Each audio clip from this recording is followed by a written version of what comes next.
should probably.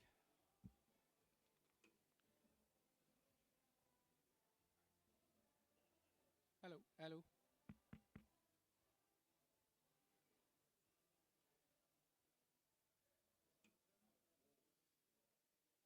Hello. Is it coming? No.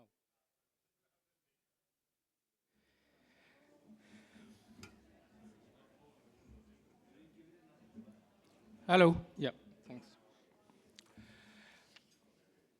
Probably, I think we should get going in the interest of time. May I ask everyone to take your seats, please?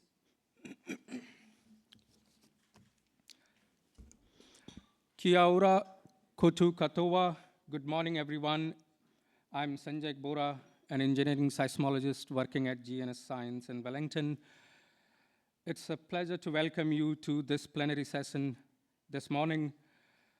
This session today centers on a topic of critical importance, focusing on resilience and sustainability of existing and new buildings, an area that sits at the heart of creating safer, more adaptable, and future-ready communities in Aotearoa, New Zealand, and beyond. Over the past 2 days, we have had a series of insightful keynote addresses and plenary discussions covering the management of seismic risk in existing buildings, updates from the Seismic Risk Working Group, and valuable international perspectives on building resilient infrastructure. This morning's plenary session provides an excellent opportunity to build on those discussions and further explore the critical theme of resilience and sustainability, both in relation to our existing built environment and in shaping the buildings of the future. It is my privilege to introduce our speaker today, Pathmanathan Brabhaharan, known to many of us as Brabha. Brabha is someone who hardly needs an introduction to this audience. He is a National Technical Director, Geotechnical Engineering and Resilience at WSP, and brings more than 35 years of experience working at the interface of geotechnical engineering, seismic resilience, and sustainable infrastructure development. He has played a leading role in shaping practice, policy, and thinking across many of New Zealand's most significant infrastructure projects. He's also very well known to this community as a long-standing contributor to NZSEE, and as we know, currently he serves as the president of the society. We are very fortunate to have him with us this morning to share his insights on building for resilience and sustainability, both in strengthening our existing built environment and in shaping the buildings of the future. Please join me in welcoming Brabha.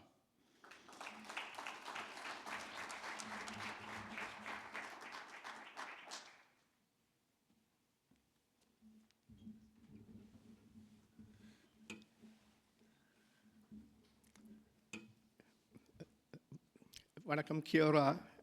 Good morning, everyone. Hope you all had a good conference dinner last night.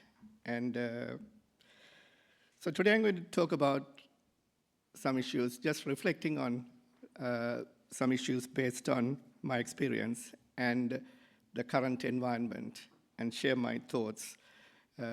These are my personal thoughts, and do not reflect the either the views of my employer, WSP, or the New Zealand Society for Earthquake Engineering.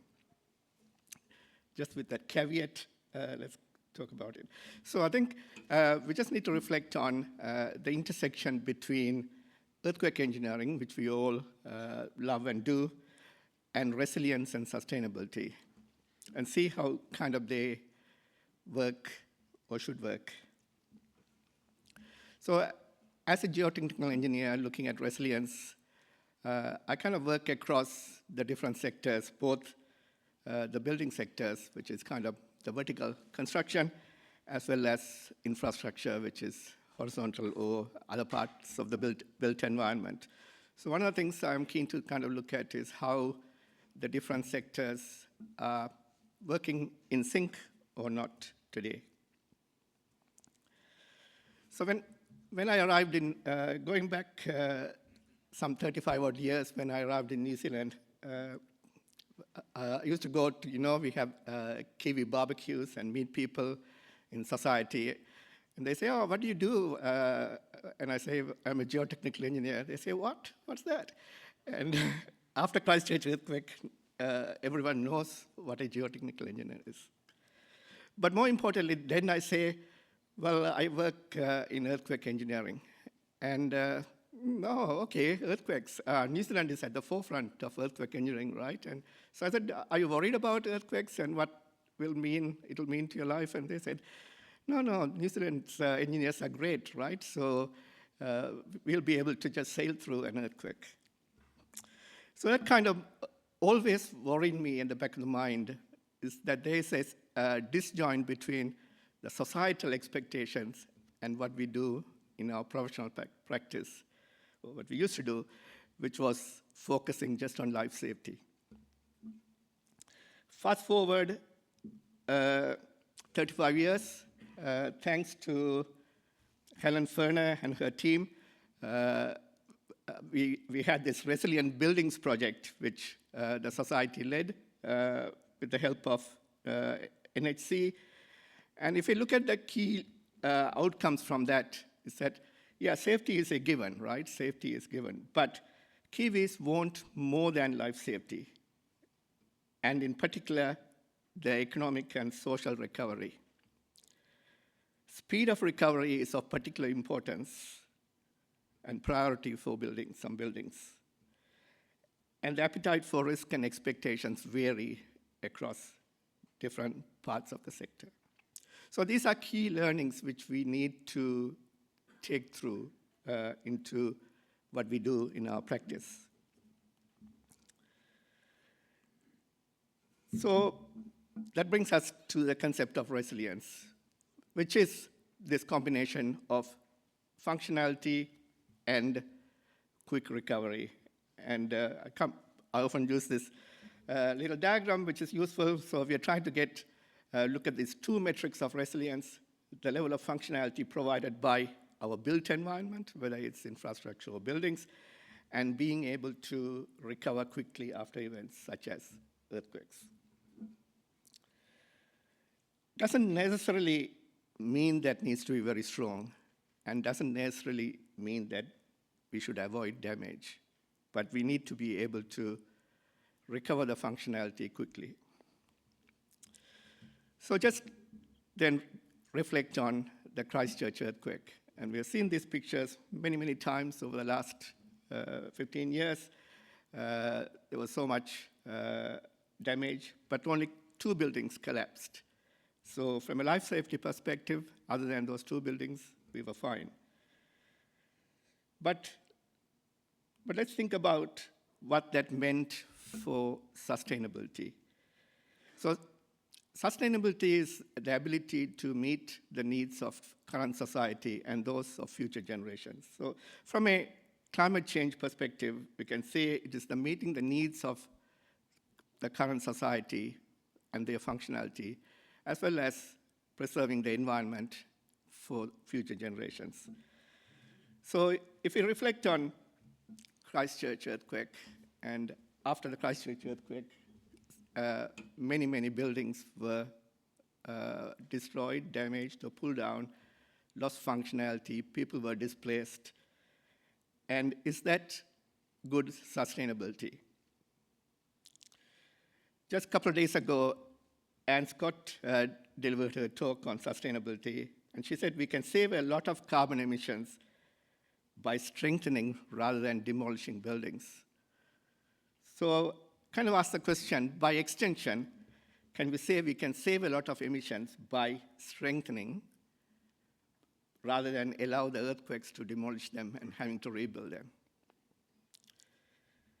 And how about, in addition to that, how about all the emissions associated with disruption of communities and having to rehouse them, provide alternate water supplies, and provide alternate transport? And this was kind of highlighted by the Kaikoura earthquake, which came a few years later, where the main transport routes between Blenheim, or Picton, and Christchurch was closed, and people had to travel hundreds of kilometers more around that route for many, many months to a year. I think 15 months to reopen the highway and 9 months to get the rail going. So how about all the carbon emissions associated with that disruption? Do we think about that when we talk about design? So what we can see is that resilience and sustainability are very closely intertwined. I mean, we can see if we have had poor sustainability, and that's why we are having these climate change issues, which is happening. We're having severe weather events more frequently, and that's leading to poor resilience. And that poor resilience is also contributed by earthquakes. And we just had the big earthquake in Myanmar, which was affected Myanmar and neighboring countries like Thailand. And we have had the Christchurch and Kaikoura earthquakes. So that leads to increased disruption and repair and rebuild. And that leads to more sustainability because we are putting more carbon into the environment, which leads to more climate change. So we are going in a downward spiral in terms of climate change by not having good resilience. So you can see resilience and sustainability are very, very closely intertwined. So if we look at sustainability for a moment, and the context here is that there is concern about the carbon emissions and the impact on climate change. And it's important for us to focus on that in whatever we do. The context is that New Zealand's overall contribution to carbon is about 0.14%, and the construction industry's contribution is something like less than 6%. So overall, the New Zealand construction industry is contributing about 0.01% to the global carbon emissions.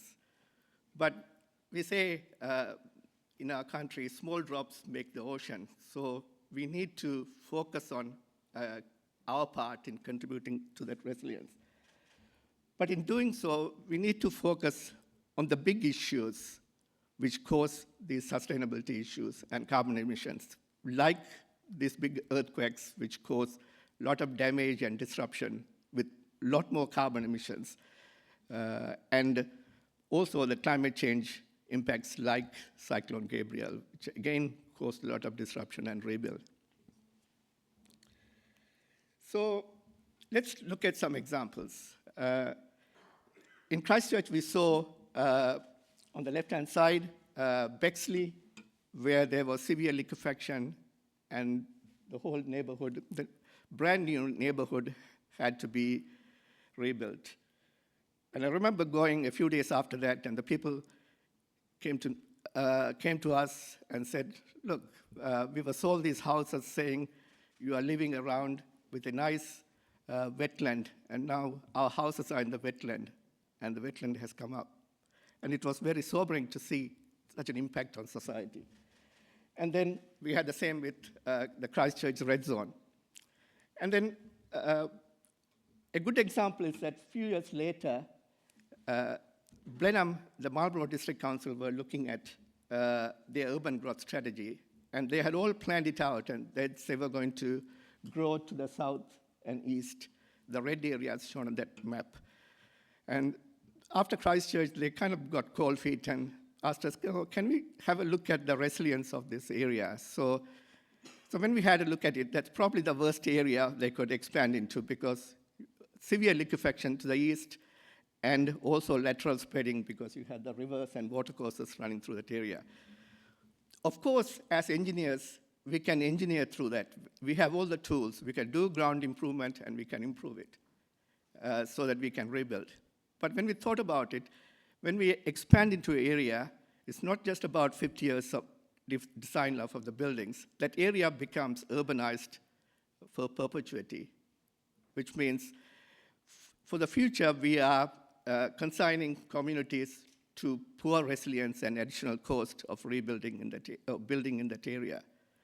So we recommended maybe we should expand to the north and west. And when we looked at that based on geology, it made sense, and the council changed their strategy. to go towards the northwest. But let's look at some other examples. We all know what happened in Wellington in the Kaikoura earthquake and Statistics House on the left-hand side. And fortunately, the earthquake happened at close to midnight, which means there were no people there, but a lot of people could have been killed if it happened. But we still continue to develop on the waterfront. Yes, as engineers, we can engineer through this, but is that sustainable? How much cost are we adding to, and how much carbon we are adding to that? Should we be making better, prudent solutions in terms of site selection so that we build appropriately for the future? And I see a lot of people building on the cliff tops as well, where there's potential for landsliding. For sure there will be landslides, and those houses will be at the bottom. But why are we still building there? The other thing I want to touch on is the difference between damage and resilience.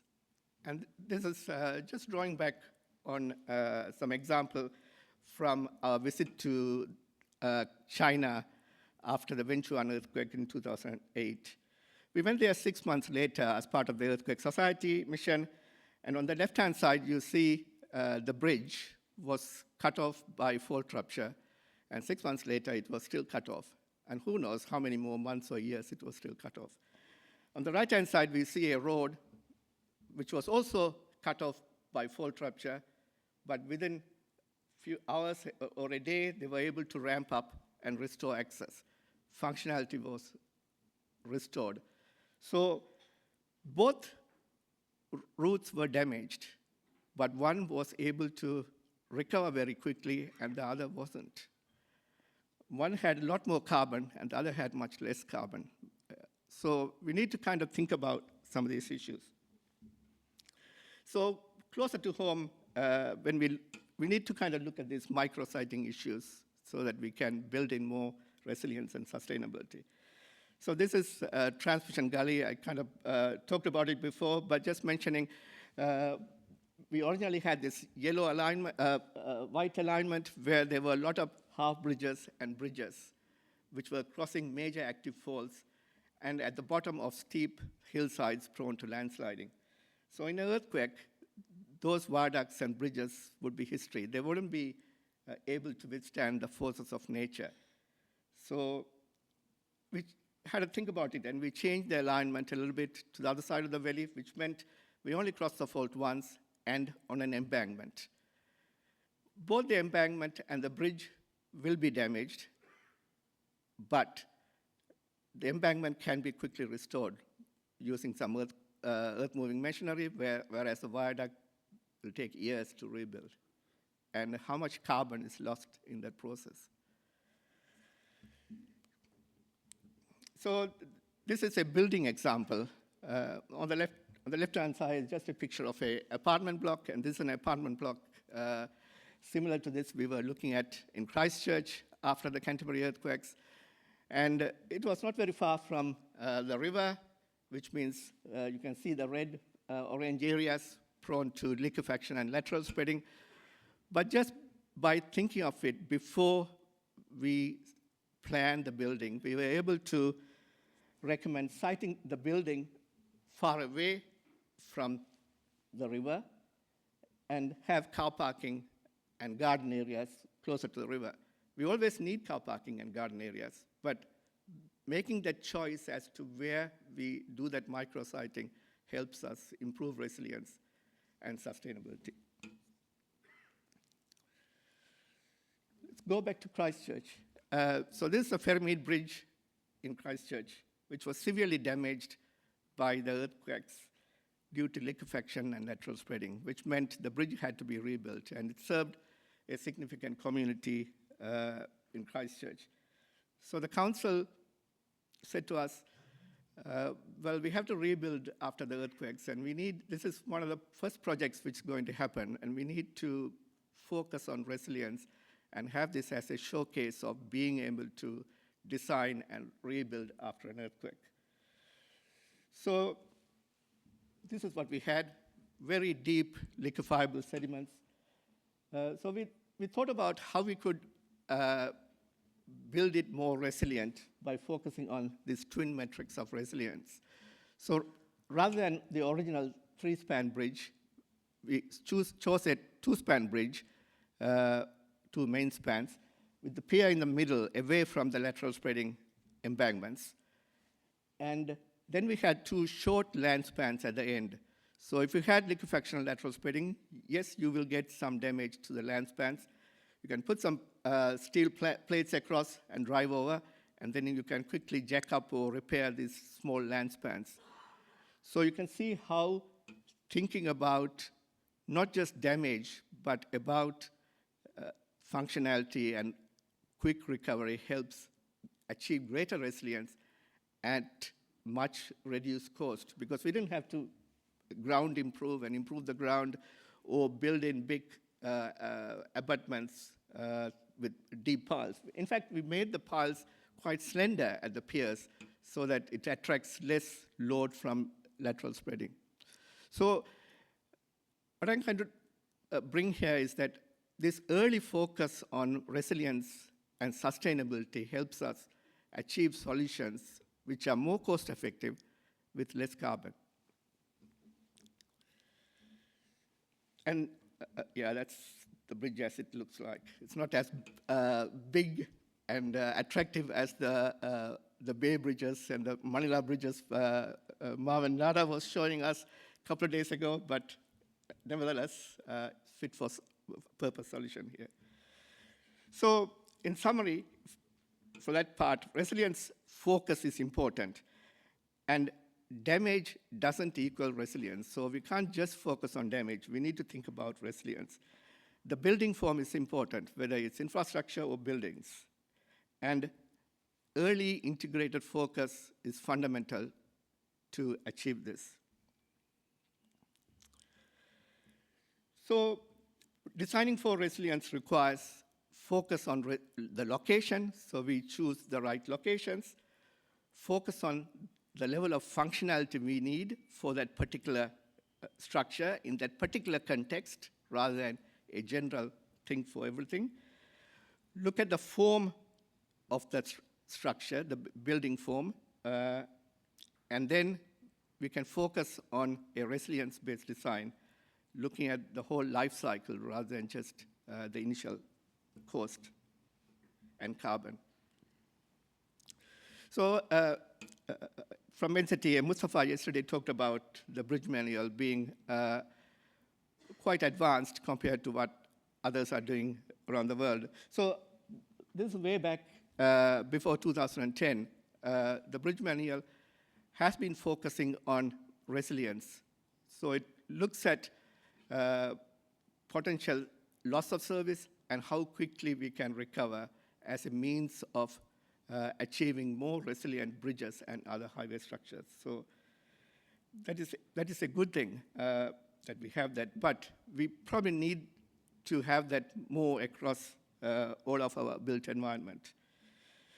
So if we reflect back, after the 1931 earthquake, we started focusing on life safety.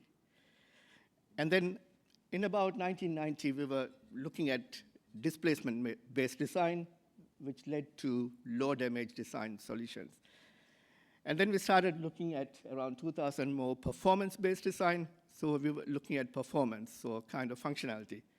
But now we kind of look at resilience, which brings together performance, but also the ability to recover quickly after events. But how about buildings?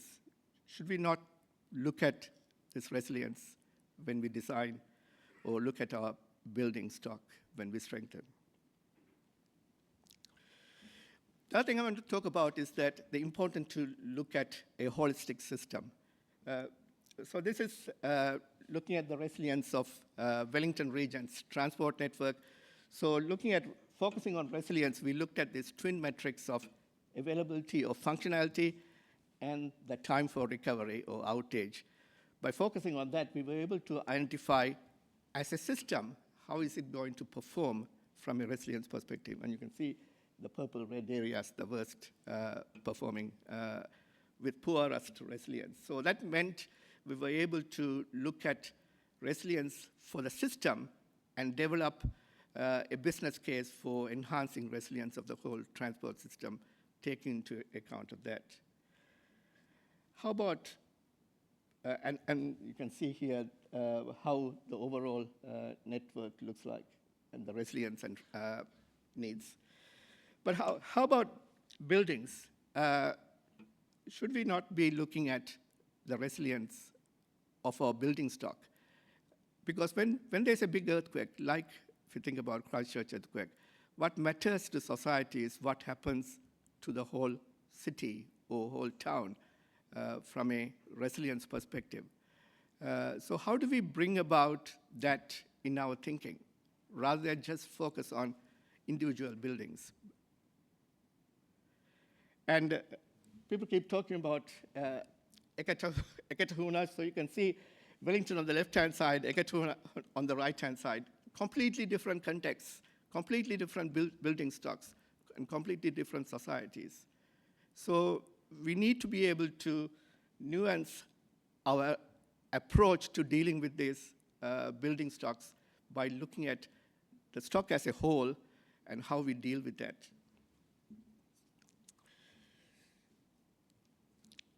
I just want to kind of look at the other side of the picture as well. So after the National Seismic Hazard Model was published in late 2022, there's been not a focus on buildings and developing.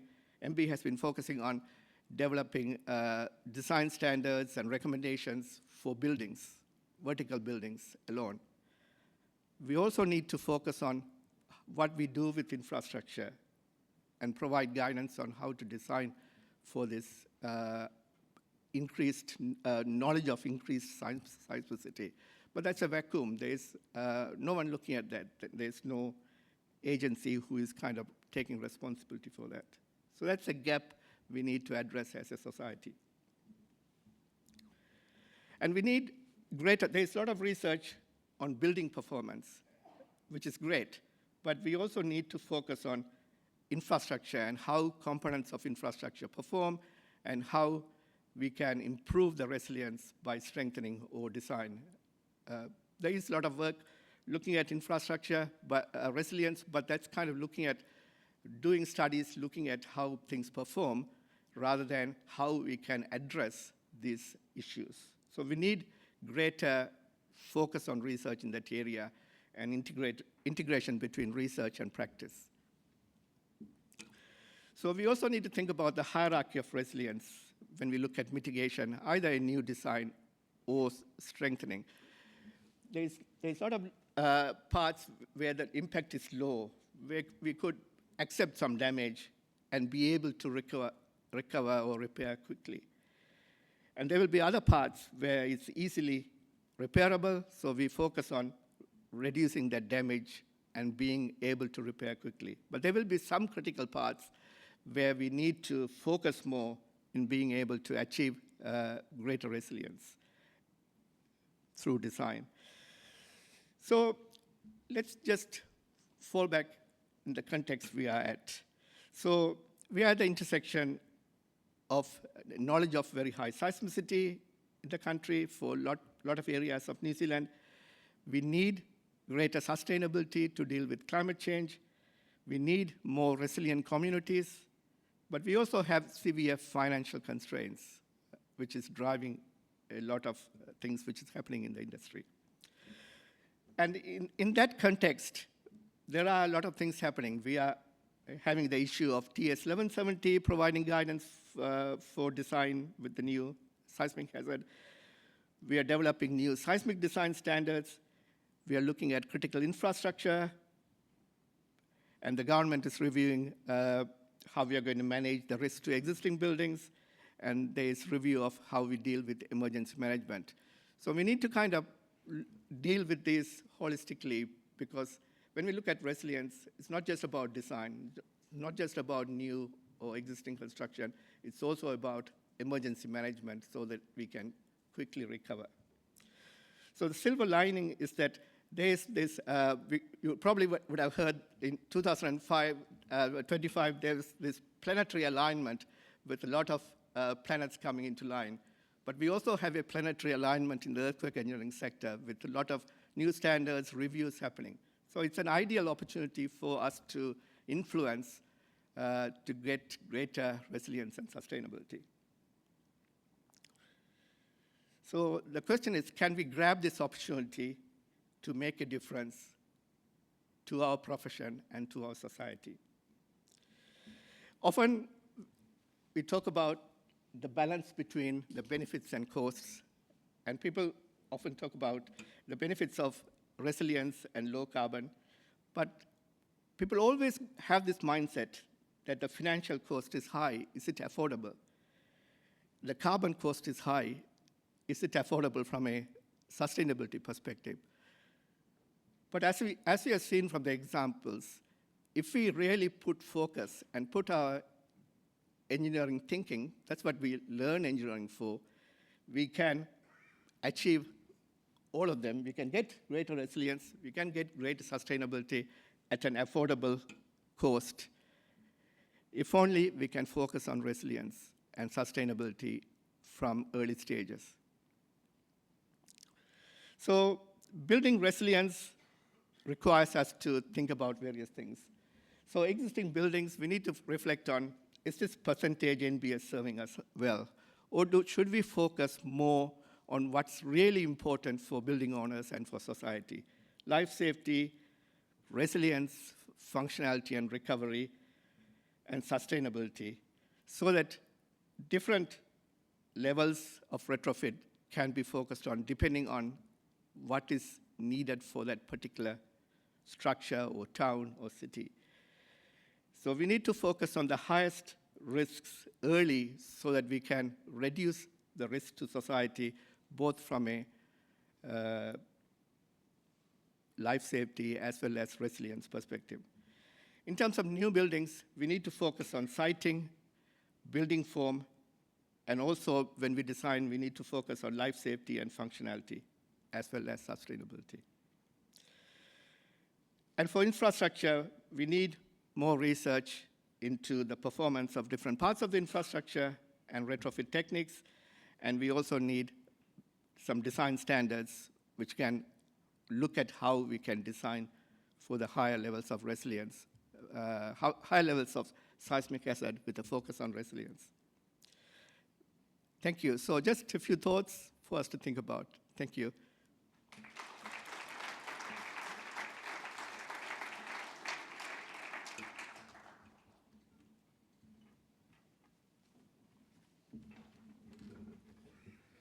Thanks, Brabha. So we have time for questions from the floor.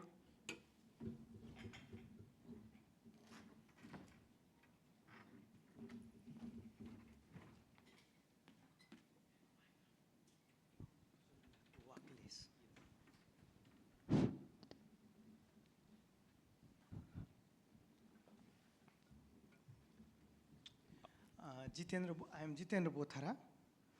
I have a question. As I work more and more on disaster, sustainability, resilience, I struggle how we communicate so people internalize the message. And I compare my question with medical profession. We all know obesity is a major challenge, life-threatening challenge, and it has immediate impact on quality of life. Still, people would not listen, and obesity is increasing. In this context, I struggle to understand how we convey the message, the effect of resilience and safety or sustainability, which will take decades or even centuries to see, how we convince people and how we convey message. Any thought on this? Thank you. Thanks, Jitendra. I mean, I think there are two aspects to that. I mean, I think we, as engineers and in the engineering profession, we need to be better at communicating with people and to the media. And we need to communicate with transparency so that we can get collaboration. For example, if we are doing a building assessment, we need to tell them, okay, what is the likelihood and what is the problem with life safety and the consequences in terms of the future of the building or the functionality of the building. I believe greater transparency will help us gain greater collaboration, whether it's with the people or whether it's with the politicians or with the councils. It's not an easy thing, but that's something which we need to do. I struggled for many years, still struggling. I'm not able to find both in New Zealand and internationally. Yeah, I mean, I can give you an example. I was working on this Transmission Gully project when I had the opportunity to go to China after the Wenchuan earthquake. And on my way back, I was really worried about what I had designed so far, or what we had designed so far, because we had these half bridges at the bottom of steep hillsides. And what I saw there was all these bridges were taken out by landslides. So I was thinking about how do I communicate this to the clients? And I thought maybe we should build embankments, as I talked about. But the embankments means it will go into the stream below, and the environmental people will, I thought, jump up and down and say, no, you can't do that to the environment. I thought the client will say, this late in the stage of the design, why are you saying we need to change? But I was really surprised when I came back and talked to them and showed them the pictures from China and said, look, this is what I have learned from this reconnaissance visit. And we need to do something because for Wellington, the resilience of this route was important. To my surprise, there was immediate and full take-up of that. So we can communicate these ideas if we are able to communicate it in a transparent manner. Thank you. Any other questions from the floor? Yeah, at the back there. Kia ora, Brabha. Thanks for your presentation. Just a quick question.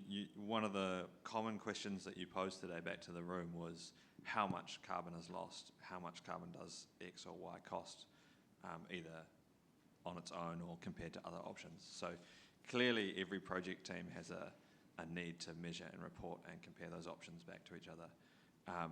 Have you, in your experience, seen the engineering team take a lead on that or feed into that, or does it vary? Because clearly we can't leave that question unanswered. We need to start quantifying that. Yeah, good question. I mean, I have tried to measure this carbon when we are doing projects, not big projects, it's even small projects, and looked at how can we change the design, for example, on strengthening, to reduce the carbon input, as well as it's always associated with cost as well. And I found that on a particular scheme where I looked at carefully, we could achieve a 25% reduction in carbon, which is great. But as I showed in a lot of examples, if we think about some of these issues very early in the project, we can make many hundreds of % reduction in carbon because we are choosing a better site, we are choosing better building forms, and we are making better solutions, which is, I find that resilience and sustainability go hand in hand, as well as savings in cost. If we leave it till later, the building form is decided, site is decided, architects decided the form, structural engineers decided what the building's going to be like, and then geotechnical engineer comes and does the investigation. The only way we can improve resilience is throw more money and more carbon at it. But if we think early, we can make huge, and that's why I was kind of bringing this context about New Zealand's contribution. Our contribution needs to be at a high level so we can make big reductions, because making tiny reductions doesn't really mean much. On that note, I'll be cheeky. Structural engineers, big tick, the building stayed alive, stayed up standing, it didn't damage too many things. and you've got this environment where you can get kind of rewarded for your efforts because you can talk about them. I find architects and building services are really motivated by getting stars, ratings on their buildings and so forth. And so you've got a competition between certain systems that don't have resilience elements, they have sustainability within the reducing its operational over its life. Have you come across any systems that you think actually reward resilience in the measure that you're talking about here that may also give credit to the architects and the building services, and you can all get awards or get stars because it seems to be very important to those professions. Have you come across anything in that area? Yeah, good question, but I don't have an answer. I mean, I think the reality is that we haven't had a good focus on resilience or sustainability in buildings. I mean, I know there is focus on sustainability, like on green buildings and green building councils, which is fine, but that's kind of looking at the operational part of it, but it's only looking at one part of the picture. We don't look at the resilience. So, I mean, I think, as I mentioned, with all these things, we need to look at them holistically. We need to look at resilience, sustainability, and cost effectiveness, because that's how we are going to make progress. And I think the biggest thing which is holding us back is our mental block, where we think resilience or sustainability is going to be more costly, and therefore we don't do anything. Any more questions? I think there is one question at the back. Yeah, please go ahead. Thank you very much. I just want to come back to the first question that is related to convincing people and community engagement. I think when we come back to infrastructure resiliency, money talks. When we come back to building resiliency, money talks.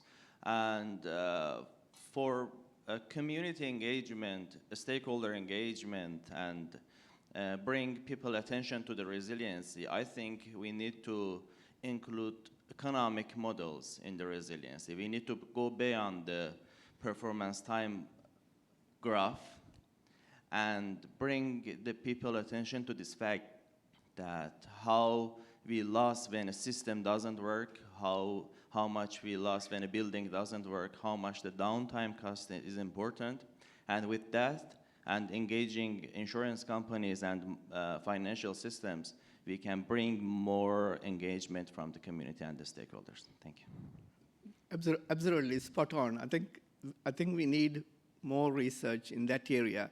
We do a lot of research looking at individual things like how is a beam going to perform, or how is a column going to perform, but we don't look at that holistic picture in terms of achieving resilience and sustainability and the cost of that.